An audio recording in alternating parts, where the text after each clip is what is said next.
Despite a wave of criticism, the government has gone ahead with new rules requiring most people arriving in the UK, including British citizens, to self-isolate for 2 weeks. Those arriving by plane, ferry or train must give an address where they will self-isolate.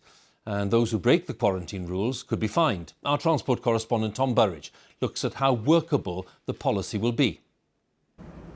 Some of the first people arriving into the UK who now have to self-isolate for 2 weeks.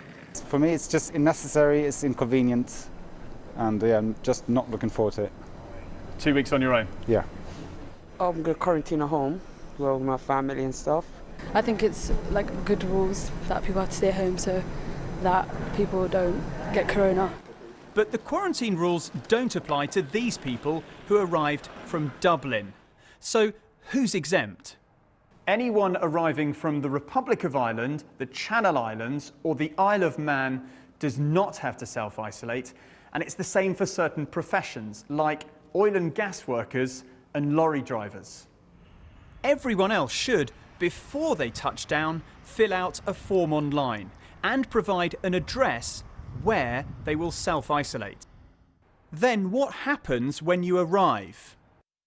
When people come through those doors, they should go directly to their address and self-isolate and avoid public transport if they can. People arriving from Ireland won't be checked, so it's possible people can use that route to avoid the quarantine. But other flights will be checked at the border, and then the information will be passed on. This is not information which the Home Office is holding on everyone who's crossing the border. This information is being collected for public health purposes, so it's actually going to go through to a health database, and the people who will be looking at that information to do in-country enforcement will be public health and contact tracers. With pricey planes static, airlines are angry that people arriving from countries with low infection rates are not exempt. This prohibits us from actually starting to fly. EasyJet is supporting a legal challenge led by its rival, British Airways. First and foremost, we don't see the rationale and the evidence based on medical and scientific basis why this should be put in place from a public health point of view. The government says the quarantine will stop cases of the virus entering the country and help avoid a second wave of the virus. If a legal challenge doesn't work, when will the quarantine end?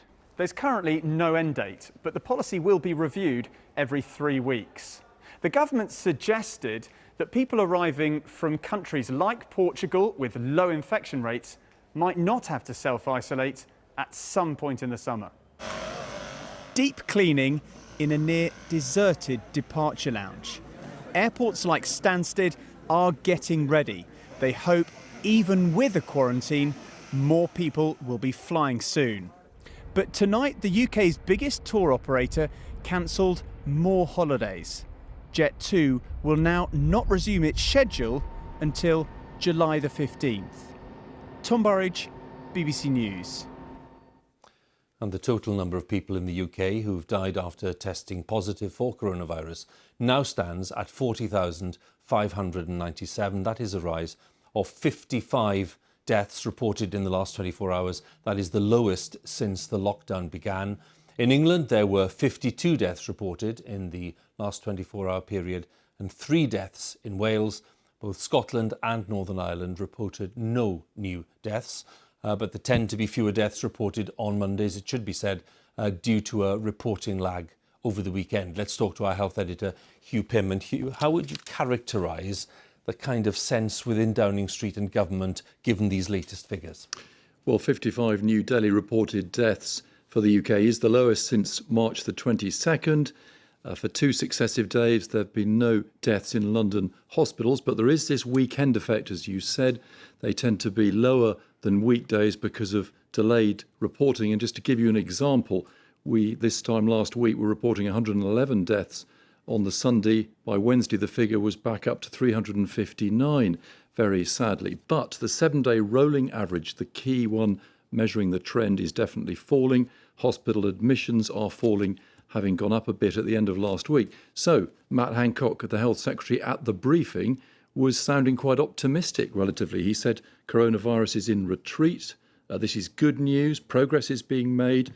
We're getting the virus under control, while sounding a bit of a note of caution about the possibility of a future spike. The World Health Organization, though, has taken rather a different note, saying it may be improving the situation in Europe, but globally it's getting worse, particularly in Latin America. Yesterday, 136,000 new cases were reported, the most in a single day. Hugh, again, thanks very much. Hugh Pym, my health editor, with the latest. Now, one of the effects of the pandemic is likely to be a rise in the number of young carers, those under 18 who look after a relative with a physical or mental condition. The Who Cares campaign that supports the needs and rights of young carers is calling for an identity card registered and recognised throughout the UK so that children who are carers can be visible to local services such as pharmacies. Our correspondent Jeremy Cook has been to meet two young carers to ask about their experiences in the past 3 months. So I got up early at 6 o'clock. Finlay is 12 years old and he's a busy lad. There was a lot of washing that needed doing, so I did them, folded them, cleaned up the kitchen. You just have to put these shoes on, please. Sure. In lockdown, Finlay has become primary carer for his mum, Caroline. His dad died when he was 2. I can't bend down. I don't have strength in my upper arms, so I struggle to reach things. COVID has really messed things up, hasn't it? Technically, my whole life has been changed. Young carers are children like Finlay who look after a relative. There are some 700,000 of them in England alone. Hi, my name's Danielle. I'm 15 from Eccles, Salford, same place. I'm here to share some top tips on how to cope as a young carer in these scary, unpredictable times. Wait, there's cars. For Danielle, it's all about helping take the pressure off her mum, Is anything coming? No. So we can go then. who's caring full-time for 2 children with complex needs, while her stepdad's out working long hours. Responsibility way beyond being a big sister. We have Miller, who's our youngest, who's 5. She has epilepsy. Ryan, who's 12, he has autism, ADHD, tics, Tourette's and hypermobility. And then we have Imogen, who's 6. For young carers, school can be a break. Are you okay? Do you want me to kiss it better? COVID has stopped that. Now it's just, I get up and then it just continues for 24 hours. 24/7 care. And you're 15. Yeah. COVID has made things harder for Finlay too. Grandma usually helps care for mum, but in these times she can't come round, leaving Finlay to be sole carer. It's like hardwired into me, so I don't find it a burden or anything. There would be parents across the country thinking a 12-year-old getting up early to get ahead of the cleaning. Just put your alarm on earlier and try and get up, you know. Finlay and Danielle are online with the charity Gadam. We've got the WhatsApp groups if anyone needs to get in touch. Young carers getting support, giving advice. Do not stress about the things that you can't control. You can't control lockdown, you can't control COVID-19. You done? There are now warnings that thousands more children are becoming carers for the first time. What we have here is a new group of children who are taking on caring roles within the quarantine and lockdown of this pandemic. And the consequences of that are not only being felt for those children now, but will be felt by society for many years to come. Has it ever got on top of you? Definitely. Sometimes Ryan just kick off so much that it does make me question how long this is going to go on for. Well, it could go on for months. Exactly. What does that leave you? Scared. For not only my mental health, but everyone's in the families.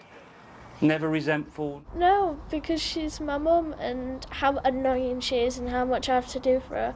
Like, I have to remember she's my mum. What would you like to say to him?